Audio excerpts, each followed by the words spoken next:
제가 먼저 마태복음 6장 10절 말씀을 읽겠습니다. 그리고 이후에 함께 마태복음 26장 36절, 39절을 함께 읽도록 하겠습니다. 먼저 마태복음 6장 10절입니다.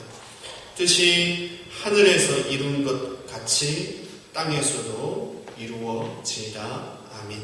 마태복음 26장 36절에서 39절 함께 읽겠습니다. 시작. 이에 예수께서 제자들과 함께 베네사레라 하는 곳에 이르러 제자들에게 이르시되 내가 저기 가서 기도할 동안에 너는 여기 앉아 있으라 하시고 베드로와 세베대의 두 아들을 데리고 가실새 고민하고 슬퍼하사 이에 말씀하시되 내 마음이 심히 고민하여 죽게 되었으니 너는 여기 머물러 나와 함께 깨어 있으라 하시고 조금 나아가서 얼굴을 땅에 대시고 엎드려 기도하여 가라사대 내 아버지여 만일 할만하시거든 이 잔을 내게서 지나가게 하옵소서. 그러나 나의 원대로 마옵시고 아버지의 원대로 하옵소서 하시고 아멘. 오늘은 예수님께서 가르쳐주신 세 번째 기도의 내용을 함께 살펴보고자 합니다. 주님께서 가르쳐주신 세 번째 기도의 내용은 주님의 뜻이 하늘에서 이루어진 것 같이 땅에서도 이루어지기 원합니다. 라는 기도입니다. 주님의 뜻이 하늘에서 이루어진 것처럼 땅에서도 이루어지기 원합니다. 라는 것이 우리가 하나님께 드려야 될 세 번째 기도의 제목입니다. 우리는 이 기도를 따라서 하나님의 뜻이 하늘에서 성취되어진 것처럼 땅에서도 하나님의 뜻이 이루어지게 해 주십시오 라고 기도해야 합니다. 하나님의 뜻이 하늘에서 이미 성취된 것처럼 땅에서도 이루어지게 해 주십시오 라고 기도해야 하는 것입니다. 이 기도를 바르게 드리기 위해서 우리가 우선 알아야 할 것이 하나 있습니다. 그게 뭐겠습니까? 하나님의 뜻이 하늘에서 이루어진 것처럼 땅에서도 이루어지게 해주십시오 라고 기도하는데 이 기도를 바르게 하나님께 잘 드리려면 우선 뭘 알아야 할까요? 하나님의 뜻이 뭔지를 알아야 되겠죠. 그죠? 하나님의 뜻이 하늘에서 이루어진 것처럼 땅에서도 이루어지게 해주십시오 라고 기도하는 것이니까 그러니까 구체적으로 하나님의 뜻이 무엇인지를 잘 알아야 합니다. 즉 하늘에서 성취된 하나님의 뜻이 무엇인지 모르면 어떻게 땅에서 그 뜻이 이루어지도록 바라며 간구할 수 있겠습니까? 그러니까 하나님의 뜻이 무엇인지를 먼저 잘 알아야 하는 것입니다. 그렇다면 하나님의 뜻은 무엇입니까? 하나님의 뜻. 요한복음 4장을 보면 예수님께서 사마리아 지역을 지나가다가 수가라는 성에 당도하십니다. 거기서 한 여인, 수가 성에 사는 한 여인을 만나는 장면을 기록하고 있습니다. 이 여인은 사마리아 수가성 사람들에게 손가락질 당하는 불의하고 부정한 여인이었습니다. 예수님은 이 여인을 만나셔서 이 여인에게 복음을 전하셨습니다. 즉 예수님 자신이 이스라엘 백성들이 기다리고 있는 메시아, 즉 구원자이심을 증거하셨습니다.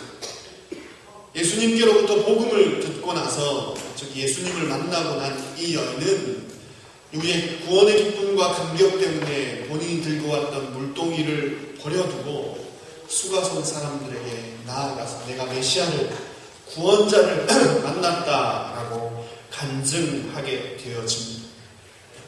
이때 예수님을 수가성 우물가에 잠시 모셔두고 먹을 것을 구하러 갔던 제자들이 돌아옵니다. 돌아와서 예수님께 잡수실 것을 내어드립니다. 그때 예수님께서 제자들에게 이렇게 말씀하셨습니다. 요한복음 4장 27절에서 35절까지 말씀을 제가 읽어드리겠습니다. 이때 제자들이 돌아와서 예수께서 여자와 말씀하시는 것을 이상히 여겼으나 무엇을 구하시나이까? 어찌하여 저와 말씀하시나이까? 묻는 이가 없더라. 여자가 물동이를 버려두고 동네에 들어가서 사람들에게 이르되 나의 행한 모든 일을 내게 말한 사람을 와 보라. 이는 그리스도가 아니냐 하니 저희가 동네에 와서 동네에서 나와 예수께 오더라. 그 사이에 제자들이 청하여 가로되 랍비여 잡수소서. 가라사대 내게는 너희가 알지 못하는 먹을 양식이 있느니라. 내게는 너희가 알지 못하는 먹을 양식이 있느니라. 제자들이 서로 말하되 누가 잡수실 것을 갖다 드렸는가 한데 예수께서 이르시되 나의 양식은 나를 보내신 이의 뜻을 행하며 나의 양식은 나를 보내신 이의 뜻을 행하며 그의 일을 온전히 이루는 이것이니라. 너희가 넉 달이 지나야 추수할 때가 이르겠다 하지 아니하느냐. 내가 너희에게 이르노니 눈을 들어 밭을 보라. 휘어져 추수하게 되었도다. 제자들이 예수님께 음식을 권하자 예수님께서 제자들에게 이렇게 대답하십니다. 나는 너희가 모르는 양식이 있다. 그러자 제자들이 생각합니다. 누가 예수님께 먹을 것을 갖다 드렸나? 이렇게 생각을 하는 것입니다. 그러자 예수님은 제자들에게 그 양식이 무엇인지를 설명하시기를 이렇게 말씀하십니다. 그 양식은 다름 아닌 하나님의 뜻을 행하는 것이다 라고 말씀하셨습니다. 자, 무엇이 하나님 뜻인지를 한번 잘 보십시오. 제자들이 자리를 비운 사이에 예수님께서 행하신 일이 바로 하나님 뜻이라 라고 예수님께서 말씀하셨습니다. 너희가 알지 못하는 양식이 있다 나한테는 그 양식은 하나님의 뜻을 행하는 것이다 말씀하셨습니다. 그렇다면 예수님께서 제자들이 자리를 비운 사이에 제자들이 모르는 사이에 한 일이 뭐냐는 겁니다. 예수님께서 행하신 그 일이 하나님 뜻이라 말씀하셨으니까 예수님이 하신 일을 생각해 보면 우리는 하나님 뜻이 무엇인지를 알 수 있습니다. 제자들이 자리를 비운 사이 예수님은 어떤 일을 하셨습니까? 수가성 여인에게 복음을 전하시고 그 여인을 구원하는 일을 행하셨습니다. 하나님의 뜻은 이처럼 분명합니다. 하나님의 뜻은 수가성 여인과 같은 죄인들을 구원하시는 것이 하나님의 뜻인 줄 믿습니다. 하나님의 뜻은 정확하고 분명합니다. 하나님의 뜻은 다른 데 있지 않습니다. 하나님은 우리와 같은 죄인들을 구원하시는 일에 마음과 정성과 의정 모든 것을 쏟으십니다. 하나님의 뜻은 죄인을 구원하시는 일입니다. 처음에 읽었던 마태복음 26장 말씀도 한번 살펴보겠습니다. 이 26장 말씀은 흔히 겟세마네 기도라고 불리는 예수님의 기도하는 장면을 기록하고 있습니다. 제자들과 함께 예수님께서 겟세마네 동산에 오르셨습니다. 그리고 하나님께 예수님은 이렇게 기도하셨습니다. 내 아버지여, 만일 할만하시거든 이 잔을 내게서 옮기옵소서.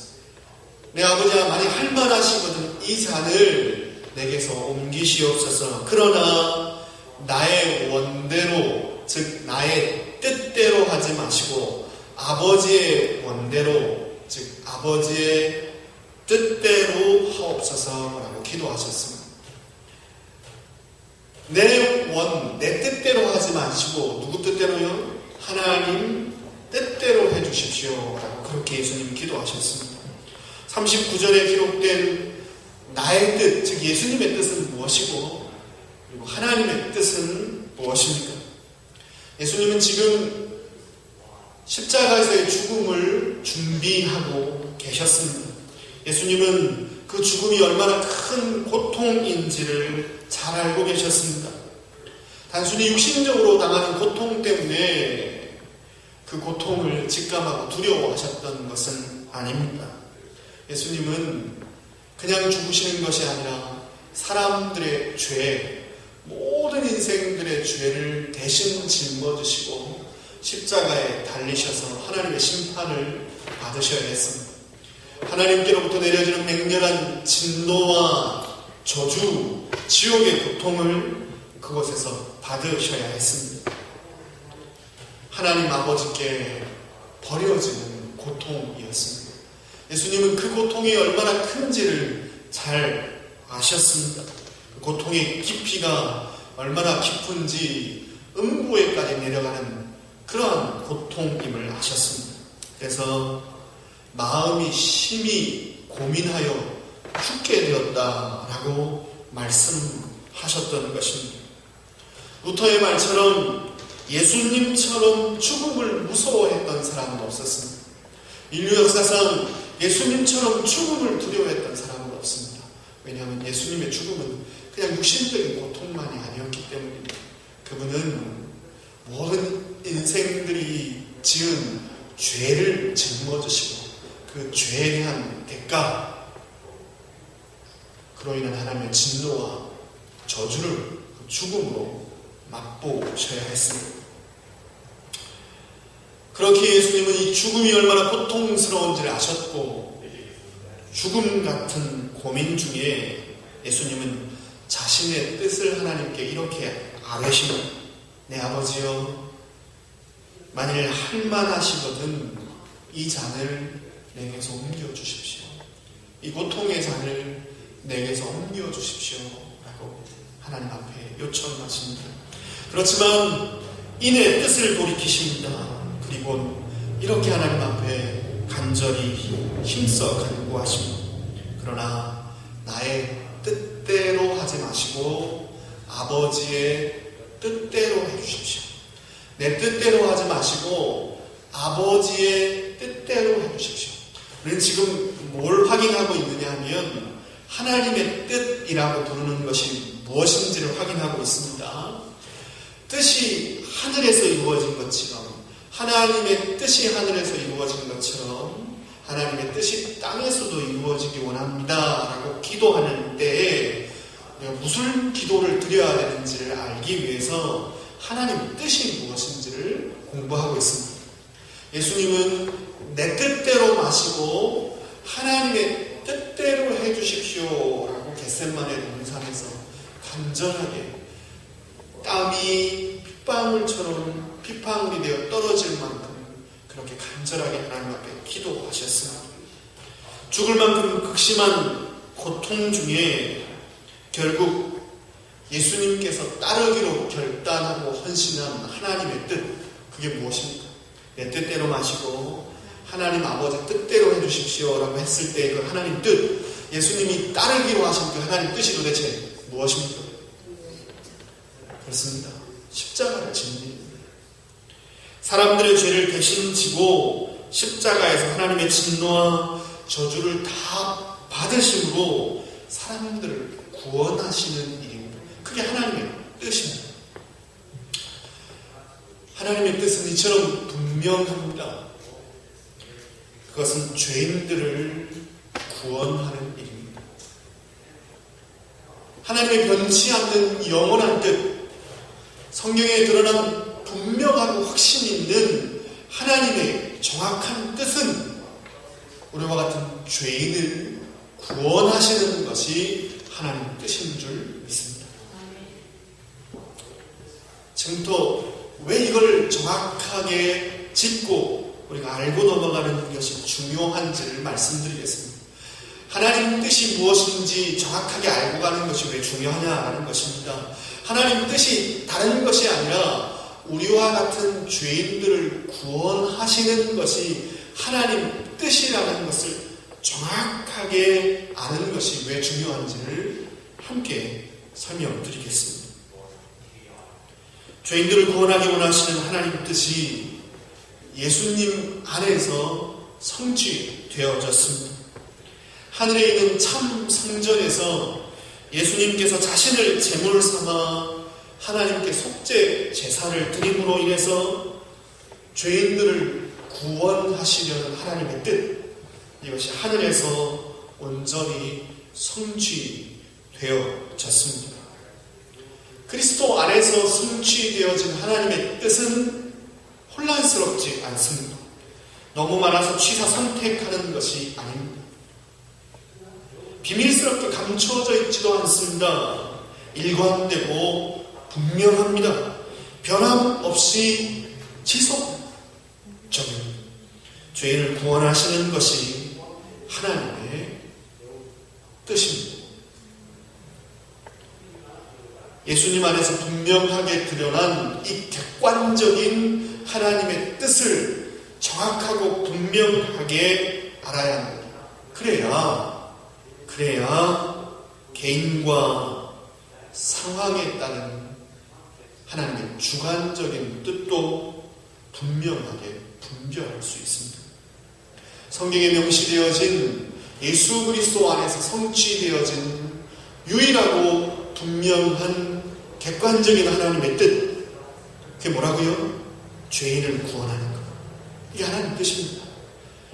인류 역사 이래, 아니 만세전서부터 세상 끝날까지 하나님의 간절한 소원과 열망, 하나님의 유일한 뜻이 있다면 이게 뭐라고요? 하나님이 세상 모든 것을 동원해서 심지어는 자기 아들의 생명까지 바쳐서 이루고자 하시는 하나님의 뜻, 하나님의 소망과 열망, 그게 뭐라고요? 죄인을 구원하시는 것, 우리와 같은 죄인들을 구원하시는 것, 우리 영혼 구원하시는 것이 하나님의 유일한 뜻입니다. 이걸 정확하게 알아야 합니다. 그래야 우리가 우리 인생을 살아가면서 우리 개인적인 삶과 상황에 따른 구체적인 하나님의 뜻들도 정확하게 분별해낼 수 있는 것입니다. 그리스도 안에서 나타난 하나님의 뜻을 모르면 각자 자기 삶을 향한 하나님의 구체적인 뜻을 발견하는 것은 불가능하기 때문에 그렇습니다. 하나님의 뜻을 분별해야 될 때가 있지 않습니까? A라는 일을 해야 될지 B라는 일을 해야 될지, A라는 직업을 택해야 될지 B라는 직업을 택해야 될지, A로 가야 할지 B로 가야 할지, 개인마다 구체적인 상황 가운데 그 하나님의 뜻들을 잘 분별하려면 성경에서 분명하고 뚜렷하게 드러난 객관적인 하나님의 뜻, 예수님 안에서 성취되신 하나님의 뜻을 정확하게 알아야 한다는 것입니다. 그게 뭐라고요? 죄인들을 구원하기 원하시는 것이 하나님의 뜻이라는 것. 이걸 정확하게 알아야 개인과 구체적인 상황 가운데서 하나님의 뜻들을 분별하며 살아갈 수 있는 것입니다.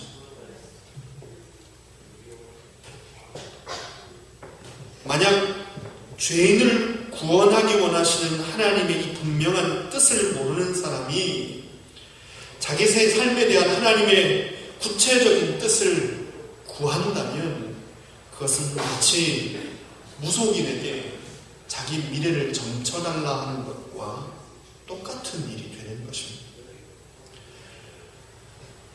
온 인류와 세상을 향하신 하나님의 구체적인 뜻, 예수님 안에서 성취된 하나님의 뜻, 하늘에서 이루어진 하나님의 뜻이 무엇인지도 모르면서 내 삶의 구체적인 뜻을 하나님 앞에 찾고 구하면 그것은 마치 무당 찾아가서 내 미래를 알려주십시오 하는 것과 별반 차이가 없다는 것입니다.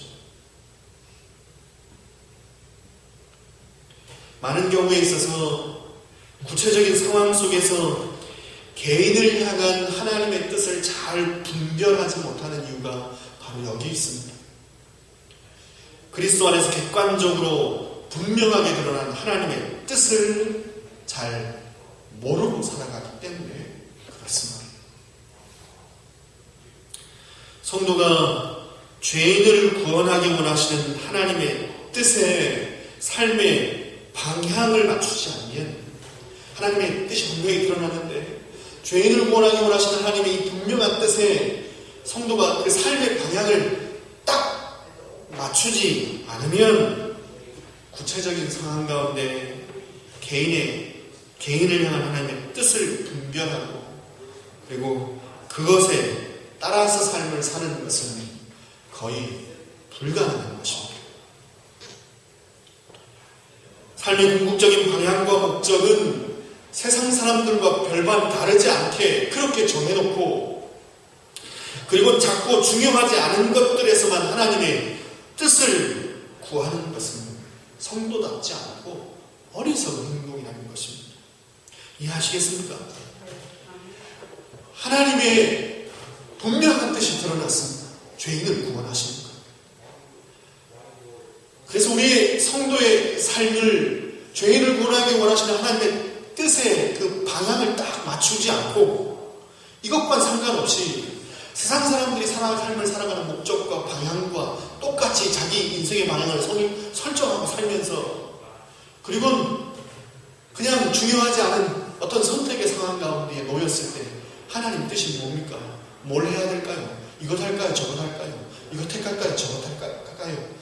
이런 건 성도답지도 않고, 그것은 하나님의 뜻을 구하는 올바른 태도가 아니라는 것입니다.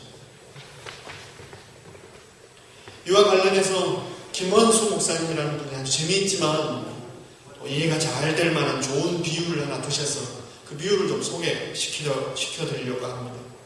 이렇게 이와 관련된 비유를 드십니다. 서울로 가려고 하면서 기차를 타고 가는 것이 하나님 뜻인가, 혹은 고속버스를 타고 가는 것이 하나님 뜻인가 궁금해하면서, 그러면서 정작 왜 서울로 가려고 하고 서울로 가는 것이 과연 하나님의 뜻인가를 생각지 않는 것이 일반적인 우리 모습이라는 것입니다.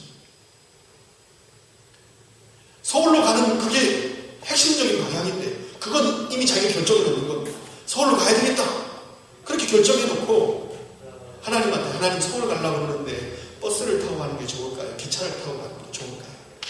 그렇게 지역적인 문제들에서만 하나님의 뜻을 구한다는 것입니다.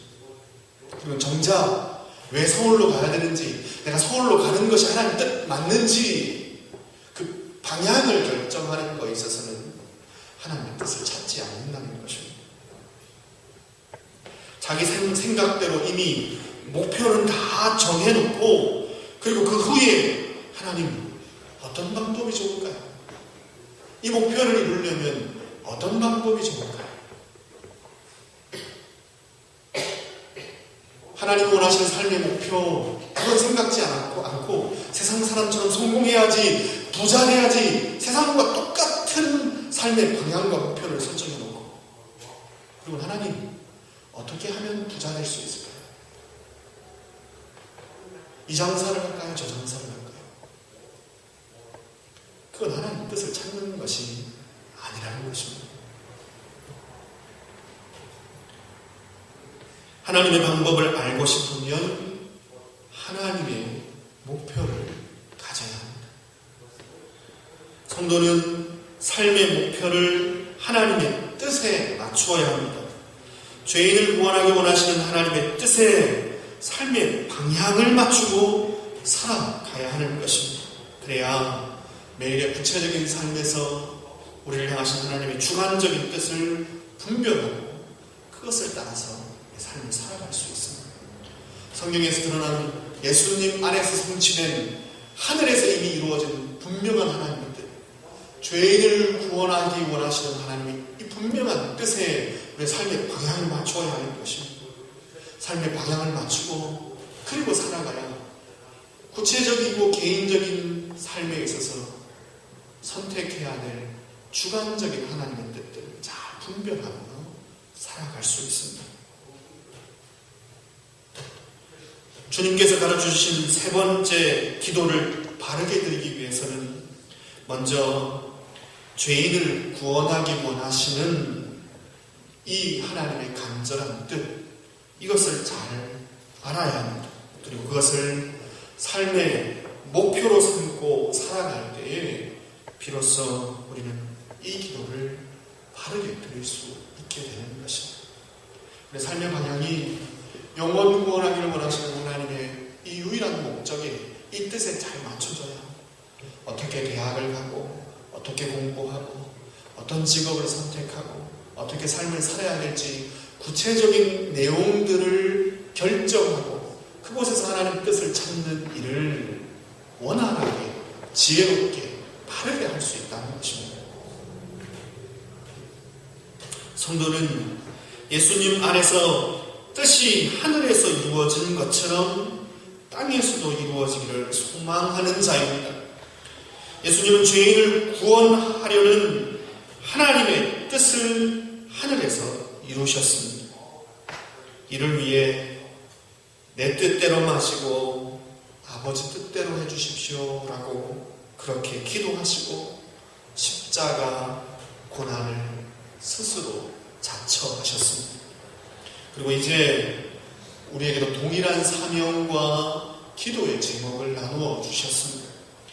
우리도 매일의 삶에서 내 뜻대로 마시고 아버지의 뜻대로 되기를 원합니다 라고 기도해야 합니다. 그리고 예수님처럼 우리 가족과 이웃들이 구원받기 위해 우리 스스로도 고난을 자처하는 삶을 살아야 합니다. 예수님 안에서 뜻이 하늘에서 이루어진 것처럼 예수님의 몸인 우리 안에서 뜻이 땅에서 이루어지기를 소망해야 하는 것입니다. 예수님 안에서 하나님의 뜻, 영혼을 구원하기 원하시는 하나님의 뜻, 죄인 구원하기 원하시는 하나님의 뜻이 이루어진 것처럼 이제 우리를 통해서 이 땅 가운데 죄인을 구원하기 원하시는 하나님의 뜻이 이루어지기를 소망하는 것, 이것이 세 번째 기도의 내용인 것입니다. 로마서 8장 17절 18절 말씀입니다.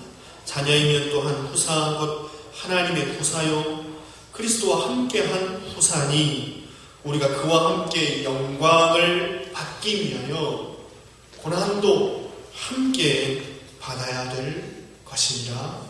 아멘.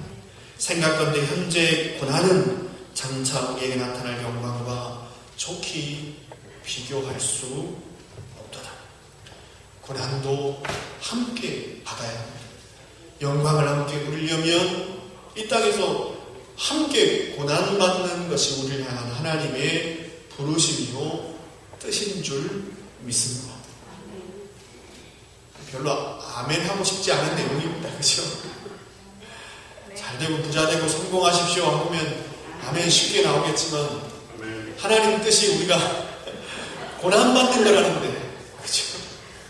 예수님 고난받으셨듯이 우리가 고난받는 게 하나님 뜻이라는데, 예수님 고난받으심으로 죄인을 구원하셨듯이 우리가 스스로 고난을 짊어짐으로 우리 가족과 이웃들을 구원하는 것이 하나님 뜻이라는데 쉽지 않지만 아멘 해야 될 줄 압니다. 예수님께서 고난받으심으로 죄인을 구원하신 것이 하늘에서 성취된 하나님의 뜻입니다. 이제 예수님의 제자들이 그 고난의 동참함으로 구원 역사를 이어가는 것이 이 땅에서 성취될 하나님의 뜻임을 믿습니다. 기도하겠습니다.